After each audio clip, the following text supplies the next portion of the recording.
Yeah, once again come back. Yesterday we discussed about our eye bags.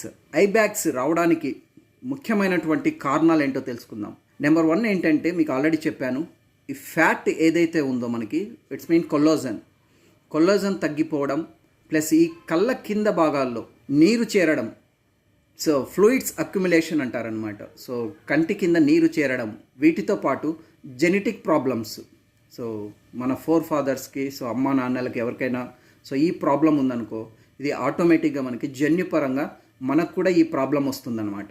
It's mean వారసత్వంగా కూడా so ఈ problem మనకు continue అయ్యే అవకాశాలు ఉన్నాయి. సో నెక్స్ట్ ఫ్యాట్ డిస్ప్లేస్మెంట్, మీకు ఇంతకుముందే చెప్పాను, కొవ్వు కణాలు కిందికి జారిపోవడం అనమాట. సో వీటిని నివారించవచ్చా? చాలామంది ఏం చేస్తుంటారు, డాక్టర్ దగ్గరికి వెళ్ళి సో మైనర్ ఆపరేషన్ చేయించుకుంటారు, లేదా ఇక్కడ నిలవ ఉన్నటువంటి ఫ్లూయిడ్స్ని సో రిమూవ్ చేయిస్తుంటారనమాట. ఓకే, ఇది వరకు తాత్కాలికమైనటువంటిది మాత్రమే, తర్వాత ఆటోమేటిక్ మీకు ఏంటంటే 1-2 ఇయర్స్లో ఆటోమేటిక్గా ఈ ప్రాబ్లం కంటిన్యూ అవుతుంది. ఇన్ఫ్లమేషన్ మరియు అలర్జీకి ఉన్నటువంటి వాళ్ళకి ఆటోమేటిక్గా ఏంటంటే ఈ ఐ బ్యాగ్స్ ఏర్పడుతూ ఉంటాయి అన్నమాట. సో ఈ అలర్జీ లేదా ఇన్ఫ్లమేషన్ ఉన్నప్పుడు ఆటోమేటిక్గా మన బాడీలో ఏంటంటే హిస్టమైన్ అనేటటువంటి ఒక రసాయనం విడుదలవుతుందన్నమాట. ఈ రసాయనం ఏం చేస్తుందంటే నా కంటి చుట్టూ ఉన్నటువంటి బ్లడ్ వెజల్స్ని ఏం చేస్తున్నాయంటే ఇవి సో వాపు వచ్చేలా చేస్తాయన్నమాట. అందువల్ల ఏంటంటే మనకి ఈ కంటి చుట్టూ బ్లాక్ సర్కిల్స్ మరియు ఈ ఫ్యాట్ జారిపోవడం అనేది జరుగుతూ ఉంటుందన్నమాట. ఈ ఐ బ్యాగ్స్ని నివారించడానికి మనం తీసుకోవాల్సినటువంటి జాగ్రత్తలు మరియు ఆహారపు అలవాట్లు. రోజు కనీసం 7 to 8 అవర్స్ తప్పకుండా నిద్రపోవాలి. నెక్స్ట్ వచ్చి ఉప్పు చాలా వరకు తగ్గించాలన్నమాట.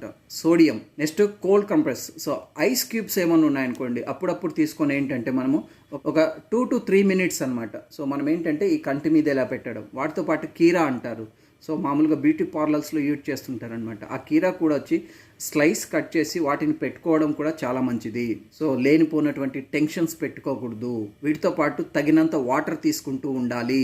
ఆల్కహాల్ అండ్ స్మోకింగ్ 100% అవాయిడ్ చేయండి. ముఖ్యంగా విటమిన్ సి అండ్ ఈ ఉన్నటువంటి అండర్ ఐ క్రీమ్స్ దొరుకుతాయి అన్నమాట. మనకు ఇక్కడ క్రీమ్స్ దొరుకుతాయి అన్నమాట. వాటిని యూజ్ చేయడము చాలా వరకు ఫలితం ఉంటుంది. బ్లడ్ సర్క్యులేట్ ఎప్పుడైతే తక్కువ అవుతుందో ఆటోమేటిక్గా మన కళ్ళ చుట్టూ ఏంటంటే బ్లాక్ సర్కిల్స్ అంటే నల్లటి వలయాలు ఏర్పడతాయి అన్నమాట. వీటిని నివారించడానికి సో లైట్గా సో ఆలివ్ ఆయిల్ తీసుకొని ఏంటంటే సో ఇలా మసాజ్ చేయడం చాలా మంచిది అనమాట. ఎలా చేయాలంటే సో ఆలివ్ ఆయిల్ ఇలా ఫింగర్స్ తీసుకొని మరీ గట్టిగా ప్రెస్ చేయకూడదు అనమాట. జస్ట్ మైల్డ్గా ఇలా సో ప్రక్కలకి ఇలా అంటూ ఉండాలన్నమాట. ఇలా చేయడం ద్వారా సో ఫలితం కూడా ఉంటుంది. సో లైక్ పొటాషియం ఎక్కువ ఉన్నటువంటి ఆహారం like coconut, banana, avocado, water melon, pomegranate మరియు సాల్మన్ ఫిష్ ఇటువంటి యూజ్ చేయడం చాలా వరకు ఫలితం ఉంటుంది.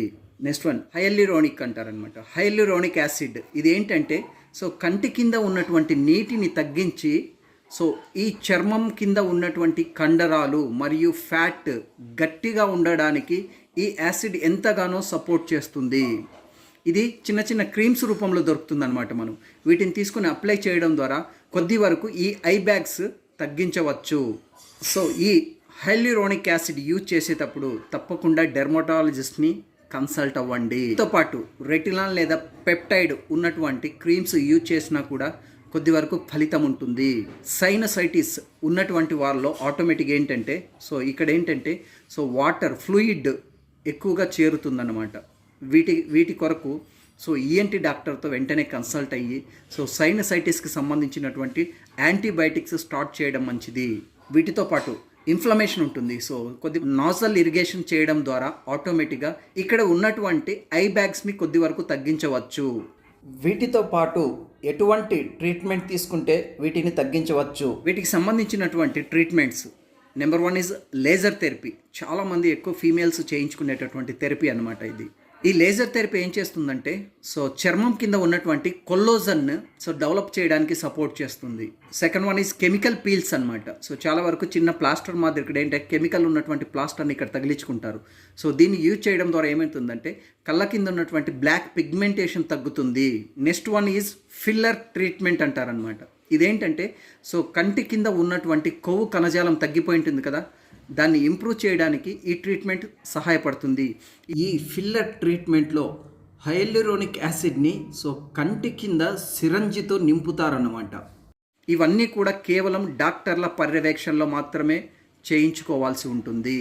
సో ఫుడ్లో కూడా కొద్ది మార్పులు చేసుకోవడం ద్వారా కొద్ది వరకు ఈ ఐ బ్యాగ్స్ని తగ్గించుకోవచ్చు. అదేవిధంగా curd, green tea, lemon tea ఇటువంటివి యూజ్ చేయడం ఎంతో మంచిది. ప్రోటీన్ ఉన్నటువంటి ఫుడ్ ఎక్కువ తీసుకోవడం ద్వారా కండరాలు డెవలప్ అవుతాయి అన్నమాట, అంటే శక్తి వస్తుంది అన్నమాట. కాబట్టి ప్రోటీనేటెడ్ ఫుడ్ ఎక్కువ తీసుకోవడం చాలా మంచిది.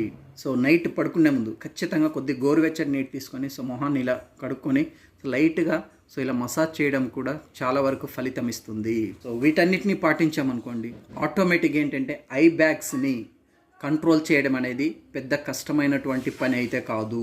Thank you very much.